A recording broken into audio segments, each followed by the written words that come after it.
Entrevista Venevisión, líder en opinión, por tu canal independiente, Venevisión. Estamos listos para conversar con Eduardo Garmendia, presidente de Conindustria, un sector muy sensible a la economía. Bienvenido a Entrevista Venevisión. Muchísimas gracias por la invitación. ¿Cómo definir este momento después de todo lo que ustedes como sector han venido advirtiendo? ¿Cuál es la definición del momento? Bueno, si uno tuviera la oportunidad de calificar esta situación actual de coyuntural, diría que fundamentalmente se necesita hay una pérdida de confianza en términos generales acerca de la economía en Venezuela, producto del excesivo control y regulación por parte del gobierno. Eso hace que los que pudieran invertir en términos generales de la economía, pero en el hecho particular industrial, no lo estén haciendo porque no tienen garantía que van a recuperar su inversión, visto que las inversiones industriales son a largo plazo, y no son a corto plazo, sino son inversiones cuyo rédito se va a hacer en el tiempo y no de manera muy rápida usted va a poder recobrar su inversión. Valga decir que las tasas posibles de conseguir en la industria, nadie tiene horizontes menos de 5 o 10 años. Todos estamos conscientes de la importancia y la necesidad de que el país retome toda la fuerza posible en la industria, que dependamos cada vez menos de la divisa, de lo que viene del exterior.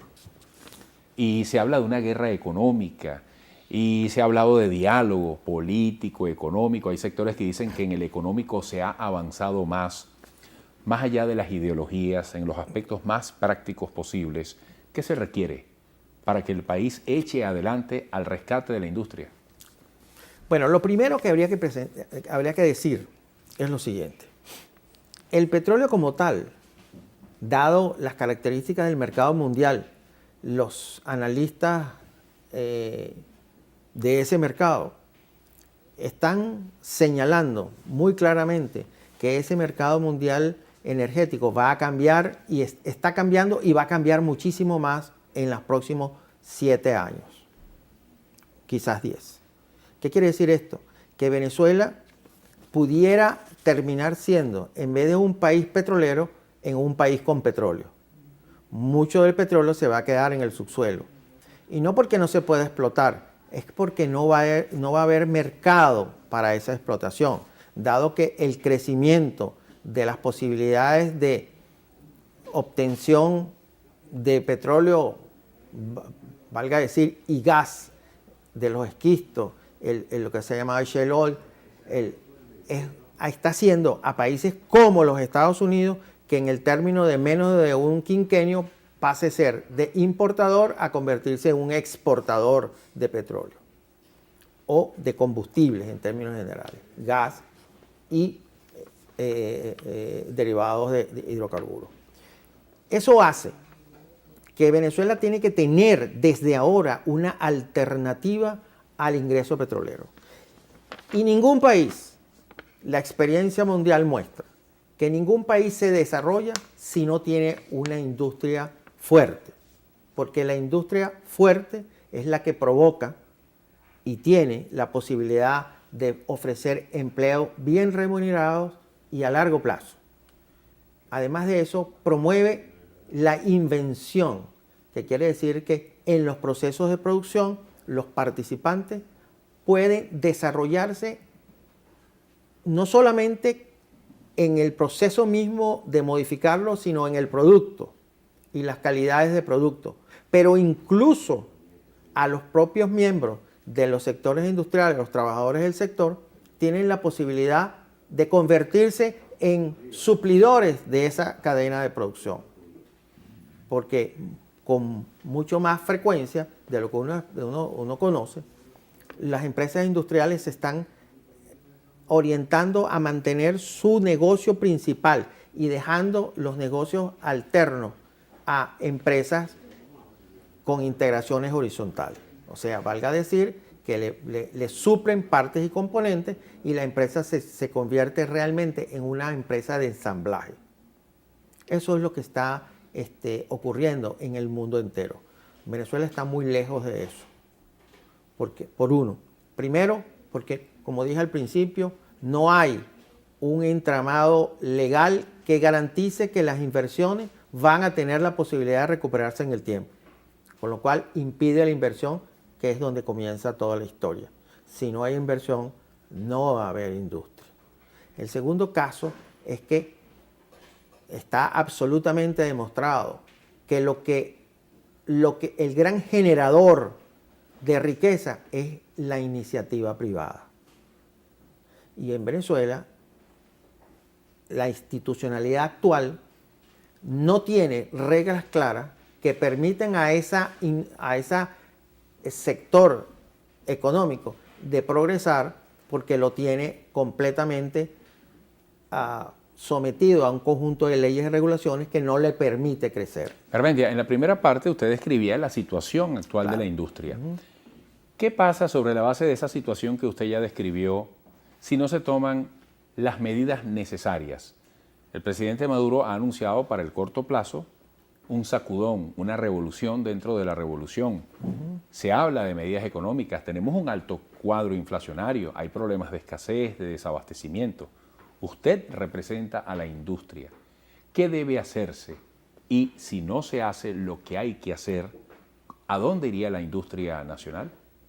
Bueno, fíjate que ese elemento que mencioné antes del petróleo obliga al Estado a repensar la institucionalidad presente. Cuando digo institucionalidad, es el conjunto de reglas que existen entre el sector privado y el sector público. Si no se hace, si el gobierno no entiende que el sector privado tiene una cuota importante en el proceso de desarrollo económico del país, que el Estado solo no puede sacar adelante a este país desde el punto de vista económico. Tampoco nosotros podemos solos. Tiene que ser con la simbiosis entre el sector privado y el sector público. Para ello es necesario establecer reglas claras, que es la institucionalidad que antes mencioné. Usted necesita tener reglas claras y predictibles, y políticas públicas predictibles. Eso significa que si usted sabe que las cosas se van a hacer de una manera y se van a hacer así reiteradamente en el tiempo, y que cuando haya necesidad de cambiarlo, porque es posible que haya necesidad de modificar alguna de esas reglas, se haga por consenso. Y ese consenso es lo que nosotros llamamos el diálogo, que no es las conferencias de paz para la economía que han estado ocurriendo. Nosotros hablamos de la modificación del conjunto de regulaciones y leyes que impiden el desarrollo industrial en Venezuela. En esa orientación es necesario decir que el sector industrial también tiene que asumir algunos elementos importantes para que todo esto se dé.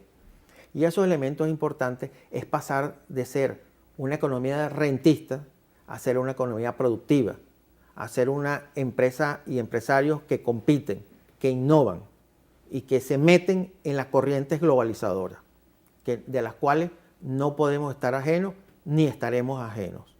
De esa manera, con una visión de esa naturaleza, es que podemos enfrentar el reto que está planteado a partir de esta coyuntura que estamos viviendo.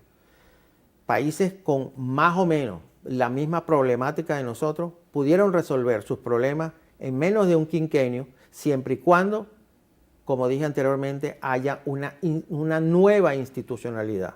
Y esa nueva institucionalidad reconozca la propiedad privada y la propiedad privada sea garantizada por las leyes, por los tribunales, de manera tal que usted tenga confianza, que es la palabra más importante en economía, confianza para invertir y para desarrollar. Fíjese, se agota el tiempo, pero recientemente en el evento anual de Conindustria, ustedes emitieron un documento titulado Visión Venezuela Industrial 2025, La Ruta. Es decir, ustedes están haciendo una previsión de más de 10 años por delante. Es correcto. Muchos dirán, bueno, pero ¿cómo se puede prever tan largo plazo dentro de la situación que se está viviendo en este momento? Estamos hablando de empleo, de insumos, acceso a las divisas, definiciones de un modelo económico. ¿Cuál sería su mensaje de cierre en esta conversación? Lo más importante que nosotros hemos planteado desde Colindustria es que hay que levantar la mirada desde la coyuntura, porque si no, estaremos involucrados en la coyuntura para siempre. Hay que levantar la vista y ver a futuro. La doctora Marisa Aguirre, que estuvo en ese evento, que es la decana de la Facultad de Economía de la Católica, dijo algo interesante, una frase bien interesante. Dijo, los venezolanos hemos perdido el sentido de futuro, de pensar en el futuro. Porque las cosas a futuro hay que empezar a soñar y empezar a mover desde el futuro a hoy, diciendo más o menos que el futuro se construye a partir de una visión de ese futuro que comenzamos a aplicar desde ahora. Y esa es la idea que nosotros tiene ese documento, que por cierto es un documento público.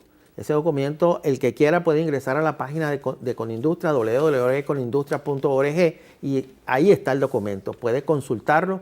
Y además hay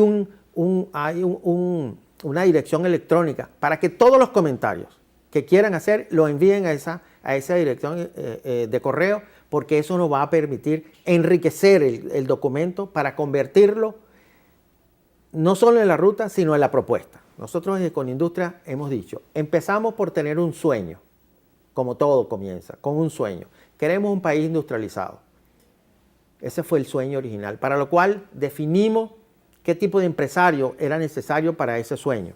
Luego hemos dicho, este documento es la ruta para alcanzar ese sueño. Estos son los elementos que son necesarios utilizar para alcanzar esa ruta, ese sueño. Y el siguiente documento que viene de todo este proceso que estamos trabajando sobre la intervención del propio documento para que termine en una propuesta. Y esa propuesta es, nosotros tenemos el documento de la ruta, establece horizontalmente las cosas que es necesario hacer, pero eso hay que verticalizarlo por sectores, por unidades de producción, etcétera, para que se convierta en una propuesta de desarrollo industrial, que es lo que intentamos hacer en el próximo Congreso de Colindustria. Gracias por esta visita, mucho éxito, y desde aquí vamos a estar muy pendientes para hacer seguimiento a la situación de la industria y volver a conversar. Cómo no, muchísimas gracias. Ha sido Eduardo Garmendia, presidente de Colindustria, hoy en Entrevista Venevisión.